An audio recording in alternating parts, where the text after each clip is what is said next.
From there, we will go on to awards and recognition. The student spotlight today, Dr. Bound. Well, as always, it's a pleasure for me to introduce one of our students. And tonight, I believe you'll hear from three, but specifically, our student spotlight tonight is Tanner Brown.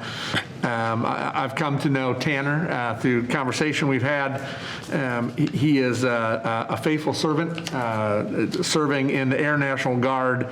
And so we thought it would be appropriate in the month ahead as we celebrate Veterans Day that it would be good to hear from a student who is serving our country with pride.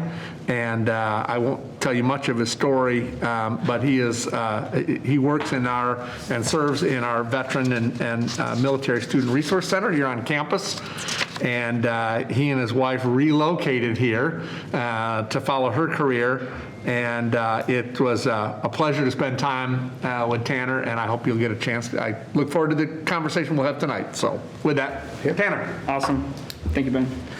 Yeah, so he kind of took a little bit of my thunder, but it's okay. Yeah, it's all right. So yeah, I'm originally from Wichita, Kansas, a little town just east of it called Augusta, Kansas is where I grew up. I spent the majority of my life there. I did grow up pretty much, a single child. I do have a brother and sister, but they're 12 and 14 years older than I am. So they're pretty much out of the house while I was growing up.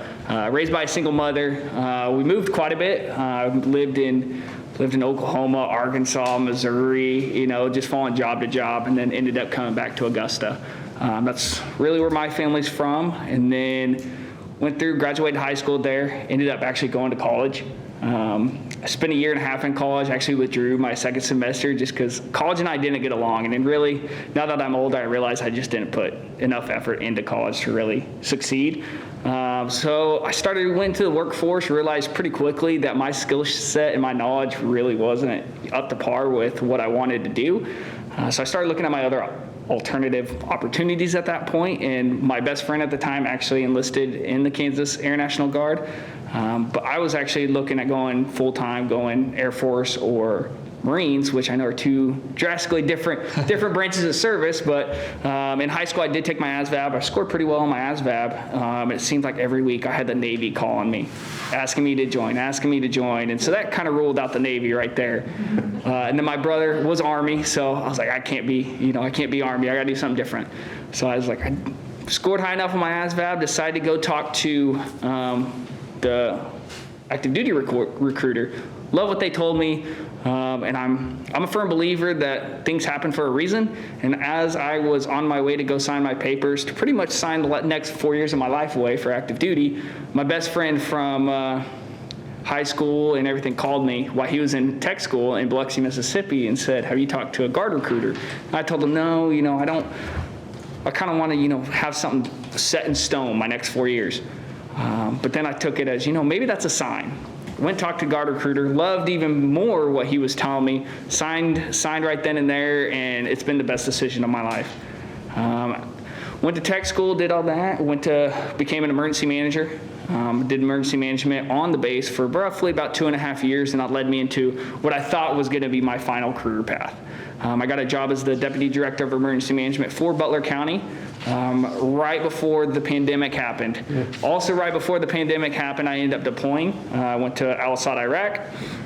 During that time, that was a wake-up call between getting rockets, missiles, taking small arms fire, stuff like that. Kind of opened my eyes up because I would say I feed off my own ego pretty well, but that really showed that I'm not a knight in shining armor. My armor can be busted.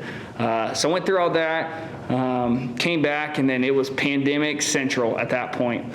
So did all that pandemic. During this time, my wife, she was a school counselor. And then, like Dr. Brown said, that we ended up relocating. She had the opportunity to start her own private practice in mental health counseling here in Overland Park. My whole thing was I was just going to go back into the workforce and find a job and work, and school was not even on my mind at this time. But I looked at doing the transfer of my benefits over to her so she could continue her education for certificates and stuff like that for different types of counseling. And during that time, I was like, well, you know what? Maybe I can look into going to school. And she was down for that idea. And I know some of us that are married kind of know what the wife says kind of has to go sometimes. So I decided to look at school and ended up applied and got in. And I was going to go for nursing, but come to find out, I don't know if that's 100% my strong suit. Suddenly to something that I'm more familiar with into fire science, so I'm recently just transferring into fire science.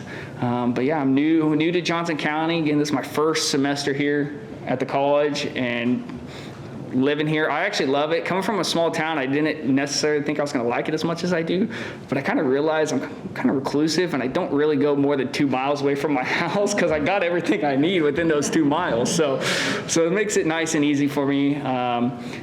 But yeah, and then work up in the veteran service, which has been amazing. It's really, I kind of like being a people person, talking to people. So it's been nice to help people out, especially with veterans like me that need help and especially looking to continue their education. So that's all I have. That's me pretty much in a nutshell. So Tanner, thanks for coming today Appreciate and it. visiting with us.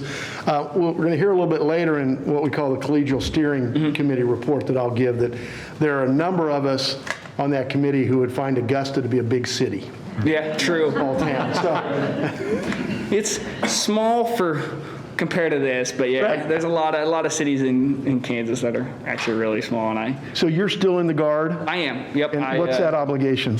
So I've done my first obligation, which is 6 years, and I signed my another 6. I've been in for almost 8 years. Come early next year, it'll be 8 years that I've served. And right now, we actually changed it, which I'm really glad we changed. I work in the civil engineering squadron. So it used to be 1 week in a month, 2 weeks out of the year. Normally our 2 weeks out of the year were in the summer, and what's made it nice is I've been to Germany, I've been to Hawaii 3 times. So we get to go on these really nice, deployments for training. We're not going on a vacation, but it's been nice to go places that when you have a day or 2 off that you can actually, go and explore. But right now it's 1 month we do a 4-day drill. The next month we do a 2-day drill, and then the next month we have off. That way we can equal our same amount of drills. And it's been nice, especially like I said, working in civil engineering, that one day we pretty much is all catching up on computer-based training or stuff like that. And now we can actually get equipment out, do a little exercise, and put equipment away with the next 3 days instead of trying to rush it and barely getting a lot of training in. So, Trustee Cross? Thank you, Mr. Chair. It's Tanner? yes, Which branch of the Guard, sorry, I missed that? the Air National Guard. Kansas Air National? Yes, yep, I'm down at McConnell. I had 2 brothers that were Marines, Mm-hmm. counting, they were with the Air Guard at Diego Garcia, supporting Okay. the Iraq War. They had 5 tours total. They both Oh, wow. were here. One of my brothers will make Lieutenant Commander Wow. December 1st. That's amazing. And so I just wanted to commend you and say, let us know if you ever need anything. We sure hope we're back in bounds getting you the resources you need. It sounds like he did. Yeah. And it's kind of callous or hollow, but thank you for your service. Appreciate it. Glad people like you are doing that. Thank you. Yeah, it's always been weird when people thank me for my service because I kind of was selfish and did it for myself. So it's always weird to get that back, and I'm like, I don't know how do I respond to this. So No, Tanner, Nancy? anytime you are thanked, I think that's a sincere thank you for your service, no matter what that includes. So thank you very much for Thank you your so much. commitment. I think the one thing that I would ask is, or invite you as well, typically Laura Smith Everett, one of our trustees, is here and does a good job of questioning our students who come forward. But one of the things she does say is that, we're always here, we're open to listening. If you have any thoughts or suggestions or whatever, please feel free to contact someone and let us know what your thoughts are, because I'm sure your observations are truly appreciated by those you're working with. So thank you so for being much. here this evening and sharing your time. appreciate it. My pleasure. Thank you and good luck. Thank you. Let us know Appreciate if we it. can do something. Will do. Thanks, Tanner.